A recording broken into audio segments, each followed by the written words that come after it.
In this WrestleTalk news, CM Punk lashes out, Steve Austin not happy with WrestleMania, and more. Subscribe and enable notifications to always on for daily wrestling news videos. With the biggest, most serious happenings in the world of professional graps, like Brock Lesnar is a moniker from Friends guy. You hear that, Paul Heyman? He's moved on already. The current WWE champion, Brock Lesnar, has been on a run of brilliantly honest interviews where he pretty much just talks about what he wants, because he's Brock Lesnar, and are you going to tell him to say WrestleMania is stupendous 5 times an interview? I thought not. Let him say whatever he likes. And in yesterday's appearance on ESPN's Michael Kay radio show, he was asked what Lesnar does in his leisure time. Of course, we all know Brock's main pastime is hunting people for sport, but he also revealed that, while he doesn't watch a lot of TV, he does occasionally indulge in 90s sitcoms. I'm not a huge TV guy, I never have been. I can honestly say maybe I've only ordered probably a half dozen UFC pay-per-views. I've watched Seinfeld, I catch a little bit of Friends every once in a while. Thankfully, the hard-hitting BuzzFeed quiz journalism followed that up by asking who his favourite friend was. To which the Beast Incarnate replied, Is it Monica? Yeah, her. Spoken like a true Friends aficionado, Brock Lesnar. Monica? Yeah, I guess that one. It's like you're always stuck in full gear. When Twitter hasn't been your day, your week, your month, or even your year. I'll be there for CM Punk. Nailed that segue. At Sunday night's AEW Revolution pay-per-view, CM Punk and MJF didn't just do bloody battle chained to each other via dog collar. They also had an entrance music war, with MJF first playing Punk's current Cult of Personality tune, then interrupting it for his own fake-out entrance, which Punk countered by entering with his old Ring of Honor music, complete with overly baggy shorts. Punk's ROH career has been a huge part of his character since his return to wrestling last August, where he even disowned the WWE portion of his career, declaring this AEW run as a direct continuation from the one he left in Ring of Honor. Additionally, in his feud with MJF, both men have referenced Punk's time in ROH heavily, with Max even copy and pasting a heel-turn promo from him for the go-home angle, Tony Khan actually buying Ring of Honor, and what has quickly become AEW's new Canadian Destroyer spot, everyone trying to shake each other's hands, with Punk trying to extend the olive branch gesture last Wednesday. I must admit, when the first notes of AFI hit, I didn't know what was happening. I assumed it was a reference, and I quickly realised what was going on as soon as I saw Punk's attire. But it was always going to be an uphill struggle for Punk and MJF's storytelling subtleties, because Twitter is dumb. Thanks for your support on Patreon, The Kessel Run DX Solo, and Ryan Disco Stewart.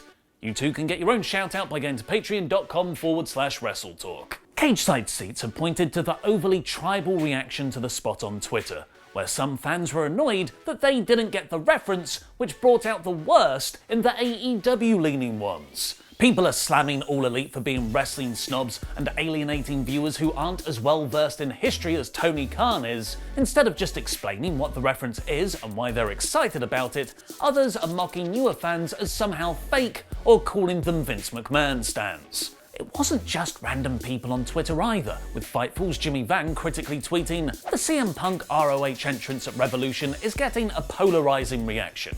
My opinion, if not for Excalibur's explanation, I wouldn't have known since I wasn't an ROH fan back then. This is something Tony Khan still needs to realise. Not everyone gets their indie references." One of the accounts that became the centre of this debate was oddly Paul Fontaine, a staff writer for the Wrestling Observer, who you'd expect to be one of those wrestling snobs. But instead, as the dog collar match was getting underway at Revolution, he tweeted, "What am I missing with this Punk entrance? Hashtag AEW Revolution." Which is a fine tweet. He wasn't bashing anything. Let's not assume malice where ignorance also applies. He just used Twitter like someone else would use Google search. Not immediately getting the ROH reference, so he asked his followers what the deal was. But by this point, loads of other accounts were engaged in WWE versus AEW tribalism, to the extent where Dave Meltzer, the big boss of the website Fontaine writes for, tweeted separately to Fontaine about the mountain being made out of a molehill. This CM Punk theme stuff is so annoying. Excalibur explained its meaning right away. If you don't get it, that's on you. Because the biggest rebuttal to people not getting the meaning behind Punk's entrance is that the commentary team explicitly told you what it was referencing while it was happening, which turns out is exactly what happened to poor old Paul, who responded to Meltzer's post, "I never said it wasn't on me, and I didn't hear Excalibur's explanation because I was fast forwarding some between match stuff to catch up after helping with Emily. When it was explained to me, it made total sense and I thanked the people who responded." But by that point, it was too late, as Punk had been sucked into Twitter's pit of anger and rage and had lashed out at probably one of the only guys who didn't mean any harm, replying to Fontaine's tweet directly asking what he was missing with a deep understanding of storytelling, a brain. The problem with Punk doing that is that a bunch of people then decided to jump in on Fontaine, even though his exchange with Punk clearly shows him explaining his side and apologising, with Fontaine being labelled a and another saying he deserved it because he missed Excalibur's explanation while trying to catch up on the show. Similar to the MJF story, Punk might have then realised his own cult of personality's power, as he publicly backtracked. Punk deleted his initial reply to Fontaine, which likely helped the post gain traction on Twitter. He then posted, "I'm sorry if I was snarky to a guy who was being shit to other people in his replies. Context is everything. None of this is important. Let's all hug and drink Shirley Temples." Fontaine himself then replied, "This is fair. I made 2 comments I wish I could take back. Looking forward to seeing what you do next on screen." And fitting of the ROH references, Punk finished by tweeting a handshake emoji. Fontaine mentioned in one of his replies to people dragging him on Twitter he has a full-time job and a daughter with special needs, presumably the same person he was helping when he missed Punk's entrance. At the risk of sounding like a motivational Instagram post here, everybody has their own struggles which you know nothing about. Be kind. And delete social media from your phone. Honestly, just try it for a day. But then maybe you might miss Stone Cold Steve Austin announcing his return to WWE. Because announcing stuff on your actual wrestling TV programs is so 2014, Stone Cold replied to Kevin Owens' invitation from Monday's Raw in a video posted yesterday morning on Twitter, where he accepted. Whether you want to call this the KO show, a match, a fight, a brawl, whatever, I want to guarantee you this. In Dallas, Texas, where I started my career at WrestleMania, Stone Cold Steve Austin is going to open one last can of whoop-ass on you, Kevin Owens. According to both Ringside News and Stone Cold's good buddy JR though, you can probably rule out the match part. While it's been reported that WWE have scaled back their plans for Austin at WrestleMania, Ringside News claim the truth is that Stone Cold never agreed to a full-fledged match. Apparently, right now, it's just the KO show, but Vince is trying to get Austin to do more. And it's a negotiation in terms of creative, money, legacy, and Austin's ability to deliver what the audience would expect of him.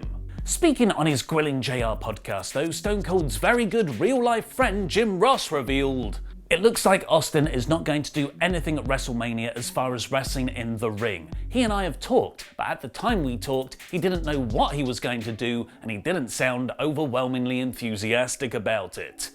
JR said, in his opinion, these plans should have been made 6 months ago to give Austin the time he needs to train for a proper in-ring return.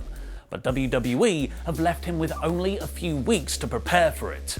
He doesn't like surprises, he likes to prepare, and if anything, over-prepare because he always wants to give the fans their money's worth. He's got a legacy that he's built around the Stone Cold brand that he's not going to purposely, or by his own hand, make himself look bad. And I don't blame him. Now count down the 10 most shocking WWE firings ever with Laurie Blake.